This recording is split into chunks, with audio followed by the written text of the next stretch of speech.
Hi, I'm Tim Reed, and you're watching the Western New York Magazine Show. You know, Janice, I've been catching up a lot on basketball lately, ever since Michael Jordan's return. Yes, and I'm glad Jordan is back, teaching those young guys some skills. And our feature reporter, Alicia Woods, had an opportunity to pick up on some skills of her own as she met with the players and coach, Reggie Witherspoon, of UB men's basketball team. Here at the University of Buffalo Alumni Arena, there are 20 varsity programs, including football and women's soccer. Today, I had the opportunity to sit down with basketball head coach Reggie Witherspoon to discuss the importance of time management, both on and off the court, for his players. What is it that got you into coaching? I enjoyed the game, and I hurt my knee and really couldn't continue to play it and enjoy it. I loved working with kids. I think that's the first thing that got me into it, because I started to coach even before I stopped playing. So I enjoyed working with kids and working camps in the summer when I was in college, and I just enjoyed it. Right. I understand that you've been coaching for about 18 years. You've been here at UB head coach for 3 years. You're entering your third year. What is it that keeps you motivated?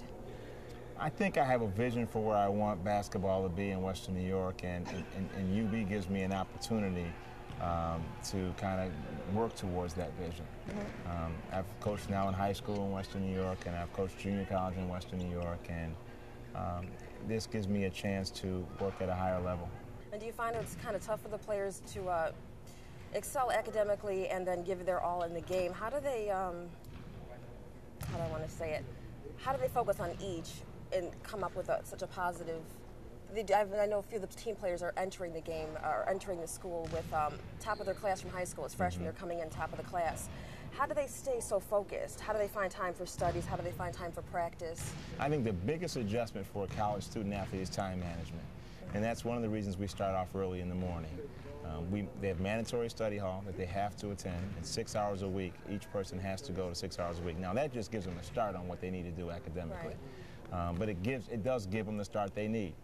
And then we monitor their classes. We know everything they do. We know every quiz that's coming up. We know every test that's coming up before it gets there. Okay. They have a to-do list, and we have weekly academic meetings. And on their to-do list is going to be any quiz, any test, any assignment.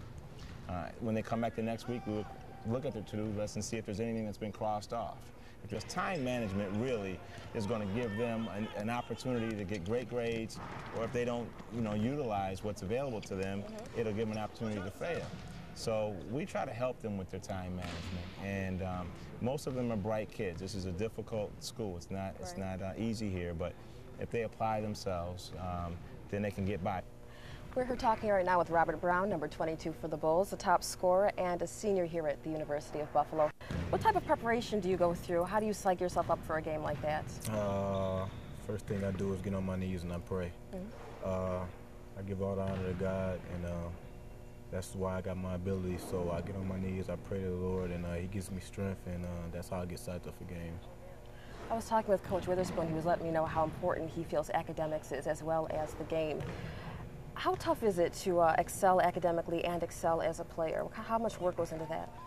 It's hard work, but it's not tough. You put your mind to it, you can do it.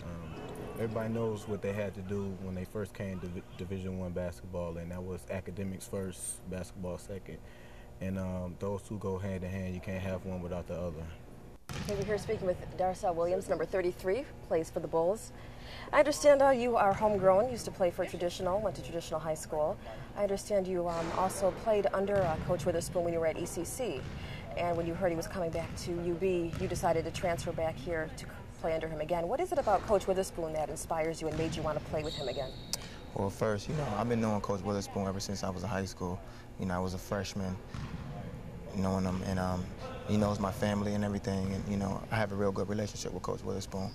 And, playing under Coach, he really gives me the desire to want to play harder, And, I really find it that playing under Coach Witherspoon, is great, because he has confidence in me and he has confidence in my teammates. And, it's really been fun playing under him. Right. And how do you stay balanced? I know I was speaking with Coach Witherspoon, and he stresses academics, he stresses books and school. And how do you stay balanced between the intense practices you go through and the intense academics you go through? Well, college is tough. You know, it's a lot has to do with time management, because a lot of times you don't really find you don't have time to study. You know, and you have to have good time management skills. You know, practice. You know, it's kind of tiring mentally and physically also. You have to just, you know, try to focus hard, you know, try to see where you can get in your study periods in and things like that. And, you know, it works out pretty good, you know. It's tough, but it works out. Start off by showing me a foul shot. See if I can keep up with you. I'll show you how to shoot a foul shot. First thing you want to do when you shoot a foul shot, you want to make sure you square it with the basket. And you want to concentrate on keeping your elbows straight, keeping your fingers spread, and make sure you have the space in between here and your palms. So when you shoot, you also want to have good leverage on your knees. So you want to bend your legs when you shoot a foul shot. You want to concentrate on the basket. Put it up there. And you want to that wasn't a good one, but I took it. All right, let me get a shot of this. See if I can keep up with you. I think I can do this. Spread your fingers. That's good. And you want to make sure you follow through on your shot. Make sure you use your knees too and follow through on your shot. Okay. Make sure you follow through. That's okay. Okay, Robert, why don't you give me some tips on how to dunk? Show me what it takes. Any special dunk you want me to do? Special dunk? No, show me a dunk. I don't know the... Dunk? Regular hand dunk? I just want to see a dunk. This is Ready too for this? special. I'm ready. I am not tempted to dunk. I'm not. No.